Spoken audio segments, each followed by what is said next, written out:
Armelle Balanceux, bonjour.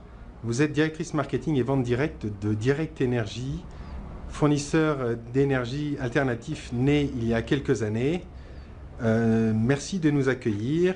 Vous allez donc être interviewé par la radio du wiki cherclient.com, un wiki dédié à la gestion de la relation client. Pouvez-vous nous dire en quels termes vous poseriez la problématique relation client dans votre entreprise? La problématique relation client au sens large, c'est-à-dire la transparence, le positionnement étant l'électricité moins chère et plus verte. Donc on a des offres avec des tarifs attractifs qui mettent en jeu des énergies renouvelables et on essaie justement de faire de la pédagogie autour de ces énergies renouvelables.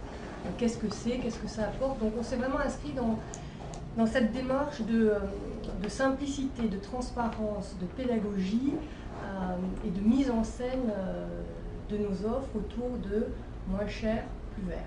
Voilà. Très bien. Est-ce que vous pourriez nous exposer alors comment est-ce que vous définissez finalement ce que c'est une bonne relation client du point de vue de l'entreprise? Alors on peut considérer que Direct Énergie est encore jeune en la matière. Vous êtes donc en pleine phase de créativité en matière de relations clients. Avez-vous cependant donc défini des principaux axes qui sont la caractéristique de la bonne relation client? Oui, alors premier point qui est fondamental, la première brique d'une bonne relation client, c'est qu'elle commence par un client bien informé sur les offres et sur ce qu'il achète. Donc c'est un petit peu ce que je disais tout à l'heure, c'est un marché jeune, naissant qui s'ouvre, les gens ne connaissent pas grand-chose finalement à l'électricité qu'ils avaient avant, combien ils payaient, comment ça fonctionnait. Donc premier objectif, bien informer nos clients. Deuxième élément fondamental de la relation client, c'est qu'une fois que le client a fait la démarche de s'inscrire chez Direct Énergie pour son offre d'électricité, c'est que ça se passe bien, c'est-à-dire que le processus d'activation soit fluide et efficace, et ce, d'autant plus que nous sommes une entreprise en forte croissance qui rentre sur des rythmes d'activité. Une chose qui peut être intéressante de mentionner dans le cadre de la gestion globale de la relation client, c'est que nous avons fait un choix d'organisation qui intègre sous une même direction marketing et communication, une partie des canaux d'acquisition, la vente directe et le service client, ce qui permet de gérer de manière vertueuse, dirais-je, tout le cycle de la relation client, de la phase prospect à la phase service après-vente, en étant parfaitement cohérent, synchronisé. Donc, deuxième élément. Troisième élément, c'est la capacité pour le client de nous joindre par le canal de son choix, soit du téléphone, du mail, du courrier, et notre capacité à lui répondre efficacement. C'est ce qu'on appelle dans le jargon de la relation client le taux de résolution au premier appel. Ensuite, je citerai peut-être en quatrième élément, c'est aussi notre capacité à anticiper ces questions et ces interrogations au cours de son cycle de vie de manière proactive, justement pour lui éviter trop d'interrogations ou d'incompréhensions. Ça peut être lors de la réception d'une facture, lors d'un changement d'offre. Voilà, faire de la pédagogie. Dans l'électricité, il y a une spécificité qui est liée au fait que les relèves de compteurs se font tous les semestres. Donc, entre-temps, il y a de la pédagogie à faire autour d'estimation de consommation versus des consommations ajustées. Voilà, c'est un exemple de choses que l'on peut mettre en place. Donc, nous, ce qu'on a mis en place via le web et via un serveur vocal, c'est la capacité pour nos clients. Voilà, on s'inscrit dans une relation bidirectionnelle et on responsabilise nos clients, on fournit à nos clients l'opportunité de faire leur auto-relève, c'est-à-dire qu'eux-mêmes vont voir ce qu'il y a sur leur compteur, nous le disent, on le prend en compte dans les réajustements et les estimations de facture. Voilà, ça fait partie de ce qu'on peut mettre en place dans le cadre de la relation client, dans une politique un peu gagnant-gagnant de chaque côté. Vous êtes en train de nous esquisser une sorte de marketing affinitaire, quelque chose de vraiment ciblé sur le client? Disons affinitaire, c'est à ce stade environ. J'espère qu'on ira plus loin dans ce qu'on peut faire en affinitaire, mais en tout cas, c'est interactif avec le client et c'est personnalisé en fonction de sa propre consommation. Et on fait confiance à son input pour faire des ajustements. Et ça, c'est fondamental. Voilà, et dans ce qu'on parle en termes justement de relations personnalisées et affinitaires, ce qu'on a mis en place aussi, ce sont des conseillers dédiés, de façon à ce que les clients qui nous appellent n'aient pas l'impression de tomber sur un pool anonyme où chaque fois qu'on appelle on tombe sur une personne différente. Donc ils tombent sur des conseillers dédiés, donc ils peuvent mettre en place une relation avec leur conseiller clientèle. Très bien. Vous avez largement exposé dans votre introduction la fidélisation. Alors, pour vous, quels sont les facteurs qui créent la fidélité dans votre secteur d'activité? Pouvez-vous nous exposer quels sont les facteurs qui créent la fidélité dans votre secteur d'activité? Oui. Dans un premier temps, c'est d'être fidèle à nous-mêmes et à nos engagements. Nos engagements, ce sont d'abord des économies pour nos clients, la simplicité des démarches pour devenir client chez Direct Énergie et la liberté, c'est-à-dire pas d'engagement dans la durée, pas de frais de résiliation. Voilà, donc ça ce sont nos premiers engagements et respecter ces engagements en soi, c'est facteur de fidélisation pour nos clients. Par ailleurs, et c'est un deuxième point fondamental, nous avons notre baseline, je ne sais pas si vous la connaissez, c'est Direct Énergie, vous y gagnez, la planète aussi.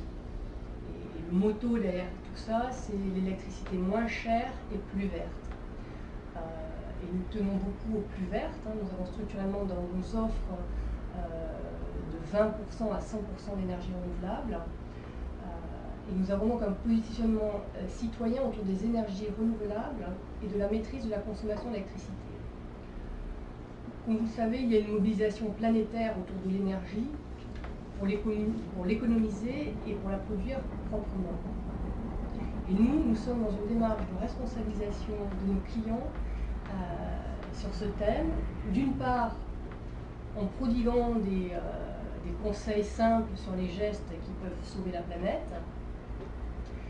Et d'autre part, dans le même cadre, nous avons mis en place une politique de fidélisation assez inédite et un peu à contre-courant de ce qu'on pourrait attendre, qui consiste à faire baisser le tarif de nos clients lorsqu'ils réduisent de 10% leur consommation annuelle.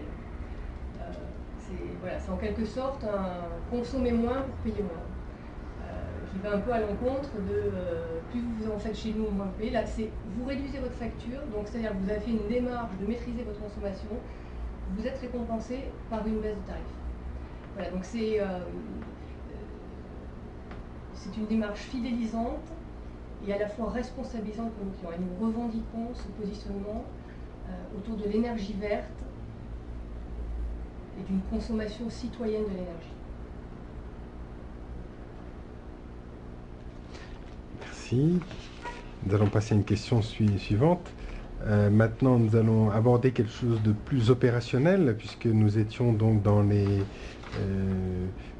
facteurs qui créent la fidélité, donc dans les moyens que vous mettez en œuvre. Quels sont les instruments principaux de la relation client chez Direct Énergie aujourd'hui? Ils sont multiples, nous sommes vraiment complètement multicanal, que ce soit à travers des call centers, l'internet, des points de distribution physiques en porte-à-porte sur des stands, avec un dispositif de communication mass média pour renforcer notre image et la notoriété et servir l'ensemble de ces canaux.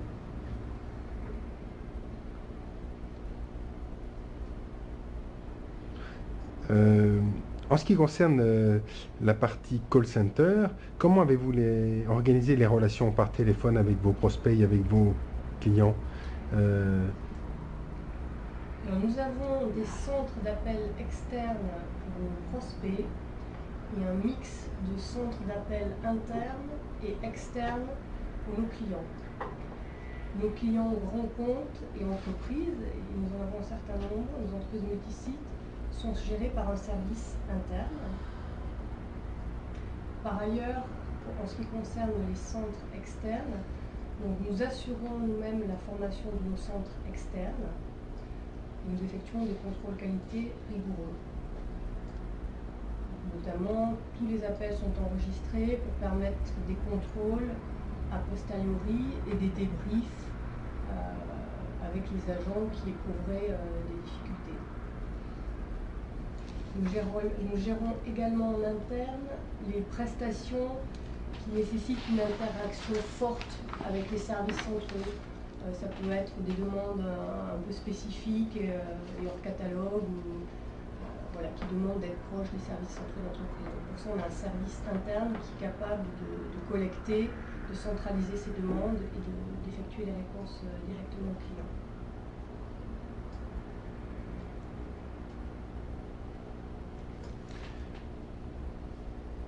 Comment sont-ils équipés au point de vue technique? Êtes-vous en mesure de Oui, de manière très générale, sans rentrer dans le détail des équipements, mais nous faisons appel à des spécialistes qui sont équipés des dernières technologies. Ils sont donc capables de gérer du multicanal avec des SVI interactifs capables de faire de la prise de coordonnées, du rappel, capables de gérer ce qu'on appelle le click-to-call, le client qui, via Internet, veut se faire rappeler, des ACD, donc des distributeurs d'appels sur les centres performants, et tout cela utilisant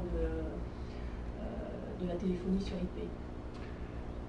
Utilisez-vous des critères qualitatifs pour juger l'efficacité de votre relation client par téléphone, et quels sont ces indicateurs?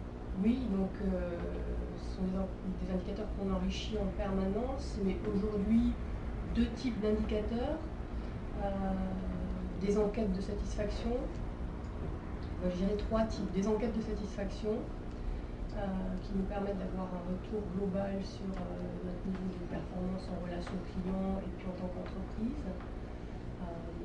des appels mystères que nous faisons ponctuellement en simulant un client, et puis des écoutes. Encore une fois, comme je vous l'ai dit, les appels sont enregistrés, ce qui fait que nous pouvons vraiment gérer finement la qualité au niveau même de l'agent, savoir qui a des difficultés, qui en a moins. À travers ces écoutes, on peut ensuite partager à des fins pédagogiques.